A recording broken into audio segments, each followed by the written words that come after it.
Plane of symmetry. A plane which divides an object into two symmetrical halves is said to be plane of symmetry. अगर किसी object को two parts में divide किया जाए, अगर for example हम इस हेड की एग्ज़ाम्पल लेते हैं, अगर इस हेड को हम लोग सेंटर से डिवाइड करें तो ये दो इक्वल हाफ्स में डिवाइड होगा, यानी कि इसके दोनों हाफ्स जो होंगे वो इक्वल होंगे। राइट और लेफ़्ट हाफ जो है वो सेम है, सिमिलर है। अगर हम इस बटरफ्लाई की एग्जांपल लेते हैं, इस बटरफ्लाई को अगर हम सेंटर से डिवाइड करें तो इसकी राइट हैंड साइड और लेफ़्ट हैंड साइड दोनों इक्वल होंगी, यानी कि इन दोनों की सिमेट्री है, इनका प्लेन ऑफ सिमेट्री है। यहाँ पे जो एग्जांपल दी हुई अ पर्सन और a hat has a plane of symmetry, यानी कि हैट की और एक इंडिविजुअल की प्लेन ऑफ सिमेट्री होती है। अगर एक इंसान की बॉडी को सेंटर से डिवाइड किया जाए तो उसके जो दोनों पार्ट्स होंगे वो दोनों जो हाफ्स होंगे वो दोनों सिमिलर होंगे, एक जैसे होंगे। अ पर्सनस हैंड और gloves lack a plane of symmetry. अब नेक्स्ट कह रहा है कि आपका हाथ या ग्लव्स जो होते हैं उनकी कोई प्लेन ऑफ सिमेट्री नहीं होती। ठीक है, हम प्लेन ऑफ सिमेट्री का यही कह रहे हैं कि प्लेन ऑफ सिमेट्री जो होती है वो एक चीज़ को दो पार्ट्स में, दो इक्वल पार्ट्स में डिवाइड करती है। तो अगर आप अपना हाथ देखें, फॉर एग्जांपल आपका लेफ़्ट हैंड है, तो इसको अगर हम सेंटर से डिवाइड करते हैं तो एक साइड पे जो आपका थंब आ रहा है, इंडेक्स फिंगर आ रही है, दूसरी साइड पे जो आपके दोनों फिंगर्स हैं वो इक्वल नहीं है इस साइड के। ठीक है, आपकी एक साइड दूसरी साइड के इक्वल नहीं होगी, तो इसका क्या मतलब हुआ कि जो हमारा हाथ है उसकी प्लेन ऑफ सिमेट्री नहीं होती। An object lacking a plane of symmetry is called chiral और dissymmetric. A symmetric object is referred to as a कायराल।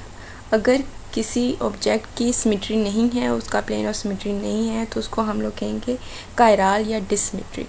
लेकिन अगर किसी ऑब्जेक्ट की सिमेट्रिक है तो उसको हम कहेंगे ए कायराल।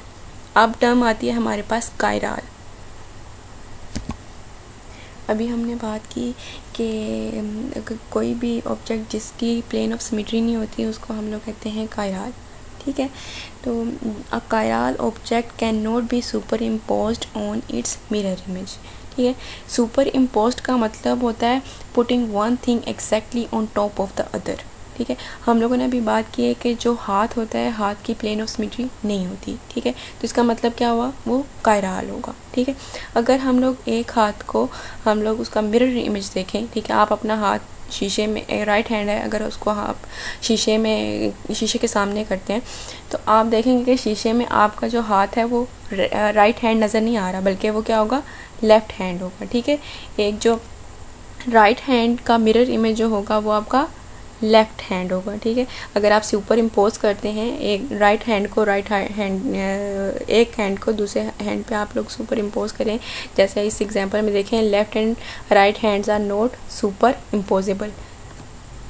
इसमें देखें कि आपका जो लेफ़्ट और राइट हैंड है वो दोनों सुपर इम्पोजेबल नहीं है। ठीक है, आप अगर लेफ़्ट हैंड के ऊपर राइट हैंड रखते हैं तो आपकी जो फिंगर्स होंगी वो क्लैश कर जाएंगी। ठीक है, आपकी एग्जैक्टली एक दूसरे के ऊपर नहीं आ रही है, आपका थंब के ऊपर नहीं आ रहा, आपकी मिडल फिंगर पे नहीं आ रही, आपकी इंडेक्स फिंगर पे नहीं आ रही, आपकी जो फिंगर्स हैं वो आपस में क्लैश कर रही हैं। इसका क्या मतलब, ये सुपर इम्पोजेबल नहीं है क्योंकि ये इसकी प्लेन ऑफ सिमेट्री नहीं है। अब जो नेक्स्ट टर्म हमारे पास आ रही है वो है कायराल कार्बन एटम। ठीक है, पहले सिर्फ कायराल ऑब्जेक्ट की बात कर रहे हैं अब हम बात कर रहे हैं कायराल कार्बन एटम की। A carbon atom which is bonded to 4 different groups is called a chiral carbon atom. अब ऐसा कार्बन एटम जो कि 4 डिफरेंट ग्रुप्स के साथ अटैच हुआ हो। अब इस एग्जांपल में देखें आप, ये कार्बन एटम, ये देखें एक साइड पे ये हाइड्रोजन के साथ अटैच हुआ है, दूसरी साइड में ये हाइड्रोक्सल आयन के साथ हाइड्रोक्सल ग्रुप के साथ अटैच हुआ है, फिर मिथाइल ग्रुप लगा हुआ है और इथाइल ग्रुप लगा हुआ है। ठीक है, इसके जो चारों ग्रुप्स हैं वो डिफरेंट हैं। अब ये जो कायराल कार्बन है ना, ये हम लोग यूजुअली टर्म यूज़ करते हैं कायराल कार्बन की। ये लाजमी नहीं है कि सिर्फ कायराल कार्बन ही होगा, इसकी जगह कोई भी और ग्रुप भी हो सकता है, फॉस्फोरस हो सकता है, कोई और ग्रुप हो सकता है, लेकिन हम यूजुअली सबसे ज़्यादा यूज़ होता है कार्बन यूज़ होता है, तो इस वजह यूजुअली इसको कायराल कार्बन एटम ही कहा जाता है। The term chiral carbon atom means that a carbon atom is bonded to 4 different groups. पीछे बात कर दिया हमने कि कार्बन जो है वो 4 डिफरेंट ग्रुप के साथ अटैच हुआ होगा. And that a molecule of this type lacks a plane of symmetry. ये भी पीछे बात हुई है कि इस मॉलिक्यूल की प्लेन ऑफ सिमेट्री नहीं होगी. Such a molecule of this type lacks a plane of symmetry. ये रिपीट हो रही है. Such a molecule is also called asymmetric और डिसमेट्रिक. ठीक है, अब इसको हम लोग डिसमेट्रिक भी कह सकते हैं या एसिमेट्रिक भी कह सकते हैं, यानी कि इसकी कोई सिमेट्री नहीं, इसका प्लेन ऑफ सिमेट्री नहीं है. अभी हमारे पास ये 2 एग्जांपल्स हैं ब्रोमो क्लोरो फ्लोरोमीथेन की. ठीक है, आप ये देखें, ये जो कार्बन है, सेंट्रल कार्बन जो है, ये 4 डिफरेंट ग्रुप्स के साथ अटैच हुआ हुआ है. ठीक है, इसमें हाइड्रोजन लगा हुआ है, क्लोराइड लगा हुआ है, ब्रोमीन लगा हुआ है और फ्लोरीन लगा हुआ है. ठीक है, आप इसके तो देखें, ये इन दोनों के मिरर इमेज है. अब ये देखें, ये सुपर इम्पोजिबल नहीं है. ठीक है, अगर आप इसको सुपर इम्पोज करेंगे तो ये जो है ब्रोमीन फ्लोरीन पे आएगा. ठीक है, ये फ्लोरीन ब्रोमीन पे आएगा. ठीक है, ये सुपर इम्पोज नहीं किए जा सकते. अब अगर हम लोग इसको 180 डिग्री पे रोटेट भी कर दें, फॉर एग्जांपल हम इसको 180 डिग्री पे रोटेट करते हैं, तो ये देखें, ये फ्लोरीन जो है ये इस जगह पे आ जाएगा. ठीक है, ये ब्रोमीन इस जगह पे आ जाएगा और ये जो क्लोराइड था ये यहाँ पे आ जाएगा. लेकिन अगेन देखें, आप जितना मर्जी इसको रोटेट करें, इवन 180 पे रोटेट करने के बावजूद भी ये सुपर इम्पोजिबल नहीं है. ठीक है, ये एक दूसरे के इक्वल नहीं होगा. अब सेकंड जो एग्जांपल है डाइक्लोरो फ्लोरोमीथेन. अब इसमें जो कार्बन है वो 4 डिफरेंट ग्रुप्स के साथ नहीं अटैच हुआ.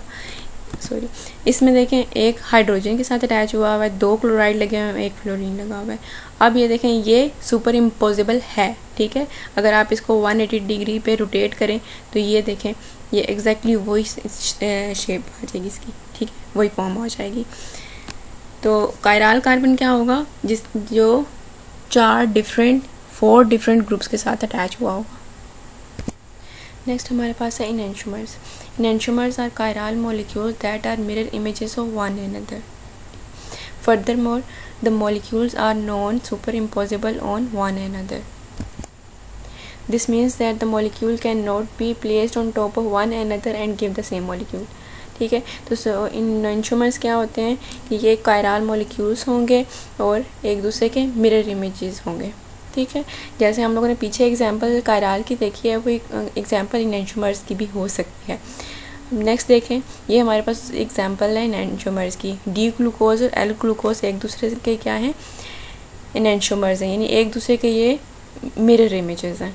ठीक है, ये देखें, एक दूसरे के ये सुपर इम्पोजिबल नहीं है. नेक्स्ट हमारे पास क्या आ जाते हैं, नेक्स्ट हमारे पास है प्रॉपर्टीज़ ऑफ इनैंशोमर्स. अब प्रॉपर्टीज़ ऑफ इनैंशोमर्स में है कि ये स्टेबल होते हैं, इनको ऑर्डिनरी कंडीशन पे इंटरकन्वर्ट नहीं किया जा सकता, इनकी आइडेंटिकल प्रॉपर्टीज़ होती हैं, लेकिन जो प्लेन पोलराइज्ड लाइट को की इंट्रैक्शन है ये इनकी डिफरेंट होती है. ठीक है, अब जो दोनों इसके मॉलिक्यूल होंगे इनैंशोमर्स, दोनों इनैंशोमर्स, एक तो लाइट को वो लिवो रोटेटरी होगा और दूसरा डेक्स्ट्रो रोटेटरी होगा. इनका प्लेन ऑफ पोलराइज्ड लाइट को रोटेट करने का एक्सटेंट तो सेम होता है, लेकिन इनकी डायरेक्शन डिफरेंट होती है. जो राइट डायरेक्शन में रोटेट करेगा वो डेक्स्ट्रो रोटेटरी होगा और जो लेफ़्ट प्लेन में करेगा वो लीवो रोटेटरी होगा. नेक्स्ट है mixture of equal amounts of 2 enantiomers is racemic mixture. ठीक है, एक मिक्सचर में अगर इक्वल अमाउंट है इनैंशोमर्स की तो वो मिक्सचर हमारे पास क्या कहलाता है, रैज़मिक मिक्सचर. नेक्स्ट हमारे पास है diastereomers. Diastereomers are stereoisomers that are not mirror images of one and other. अब ये जो हैं वो एक दूसरे के मिरर इमेजेस नहीं होते. इनैंशोमर हमारे पास क्या थे, मिरर इमेजेस थे और वो सुपर इम्पोजिबल नहीं थे. लेकिन ये जो डायस्टीरियोमर्स हैं ये मिरर इमेजेस नहीं होते and are non super impossible on one and other. Stereoisomers with 2 or more stereo centres can be diastereomers. ठीक है, अगर 2 से ज़्यादा स्टीरियो सेंटर्स हों तो वो भी डायस्टीरियोमर्स हो सकते हैं. अब यहाँ पे एग्जांपल है डायस्टीरियोमर्स की डी ग्लूकोज और डी लैक्टोज. ठीक है, ये देखें, ये दोनों एक दूसरे के मिरर इमेजेस नहीं हैं। यहाँ पे आप देख सकते हैं।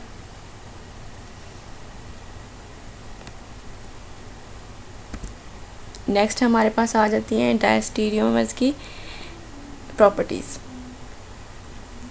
अब जो डायस्टीरियोमर्स होते हैं इनकी प्रॉपर्टीज़ जो होती हैं वो डिफरेंट होती हैं, ठीक है। ऐसे हम लोगों ने एनेंटियोमर्स में देखा है कि उनकी सारी जो प्रॉपर्टीज़ होती हैं वो आइडेंटिकल होती हैं एक्सेप्ट प्लेन पोलराइज को रोटेट करने की, ठीक है। लेकिन ये जो डायस्टीरियोमर्स हैं इनकी सारी प्रॉपर्टीज़ क्या होंगी, डिफरेंट होगी। इनके डिफरेंट बॉइलिंग पॉइंट होता है, डिफरेंट मेल्टिंग पॉइंट होता है, इनकी सॉल्युबिलिटीज़ डिफरेंट होंगी। And at last they will have different chemical reactivities towards most reagents, ठीक है। डिफरेंट रिएजेंट्स की से इनकी रिएक्टिविटीज़ भी डिफरेंट होंगी। नेक्स्ट टर्म हमारे पास है meso compound. A compound with 2 or more chiral carbon atoms but also having plane of symmetry. अब इसमें क्या होता है कि एक ऐसा कंपाउंड जिसमें 2 से ज़्यादा कायरल कार्बन हो लेकिन उनकी प्लेन ऑफ सिमेट्री भी हो, ठीक है, वो एक दूसरे के मिरर इमेज भी हों, तो उनको हम कहेंगे मीज़ो कंपाउंड्स, ठीक है। These compounds have plane of symmetry dividing them midway between the 2 chiral carbon atoms, यानी कि कार्बन इन ईच। अगर ये इसके 2 कायरल कार्बन हैं, ठीक है, तो वो अगर उसके मिड से उसको डिवाइड करें तो दोनों जो कायरल कार्बन होंगे वो एक दूसरे के मिरर इमेज होंगे। Both molecules are optically inactive. अब ये ऑप्टिकली इनएक्टिव होते हैं दोनों, ठीक है। Even though each has 2 chiral centres. अब दोनों के कायरल सेंटर्स हैं लेकिन ये क्या होंगे, ऑप्टिकली इनएक्टिव होंगे। Neither will rotate the plane polarized light. अब इनमें से कोई भी जो है प्लेन पोलराइज्ड लाइट को रोटेट नहीं करेगा। पीछे आपने एनेंटियोमर्स में देखा है कि वो कायरल होते हैं, ठीक है, कायरल मॉलिक्यूल्स होते हैं, एक दूसरे के मिरर इमेजेस होते हैं, लेकिन वो प्लेन पोलराइज्ड लाइट को रोटेट कर रहे होते हैं, ठीक है। एक लीवो में कर रहा होता है, दूसरा डेक्स्ट्रो रोटेटरी होता है ना। अब जो मीज़ो कंपाउंड्स हैं इसमें कायरल का सेंटर्स तो हैं लेकिन वो दोनों सेंटर्स जो हैं वो प्लेन पोलराइज को रोटेट नहीं करेंगे। अब इसका रीज़न क्या है कि ये क्यों नहीं करते, ठीक है। हैं तो ये दोनों कायरल सेंटर्स हैं लेकिन एक दूसरे के मिरर इमेज होने की वजह से वो जो मीज़ो कंपाउंड है वो एक कायरल होता है, इस वजह से वो प्लेन पोलराइज लाइट को रोटेट नहीं करता। अब ये हमारे पास मीज़ो कंपाउंड की एग्जांपल है, ठीक है। अब ये देखें, ये दोनों हैं हमारे पास, ये दो हैं, दो मॉलिक्यूल्स हैं हमारे पास। एक हमारे पास कायरल कार्बन ये है, एक कायरल कार्बन ये है।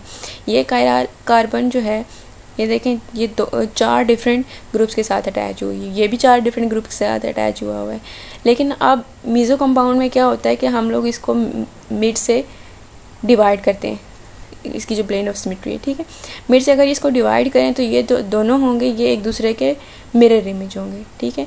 ये देखें, ये दोनों एक दूसरे के मिरर इमेज हैं, ठीक है। दोनों कायरल हैं लेकिन एक दूसरे के मिरर इमेज हैं।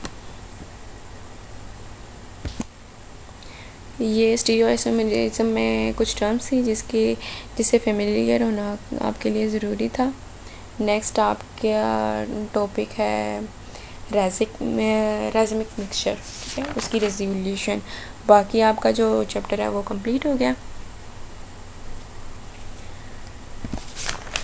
अब अगर आप अपनी बुक देखें तो बुक में आपका एनेंटियोमर्स, डायस्टीरियोमर्स, इसके साथ आपको जो ऑप्टिकल आइसोमेरिज्म में एग्जांपल्स दी हुई हैं, टार्टारिक एसिड, लैक्टिक एसिड, ये आप रीड करें। आपने अगर ये लेक्चर लिए और आपको इनकी डेफिनेशंस और एक्सप्लेनेशन की समझ आ गई है तो ये जो एग्जांपल है ये बिल्कुल सिंपल सी हैं, आपको इसकी भी समझ आ जाएगी, ठीक। इन केस आपको कोई चीज़ समझ नहीं आती तो वो आप क्वेश्चन कर सकते हैं। Thank you.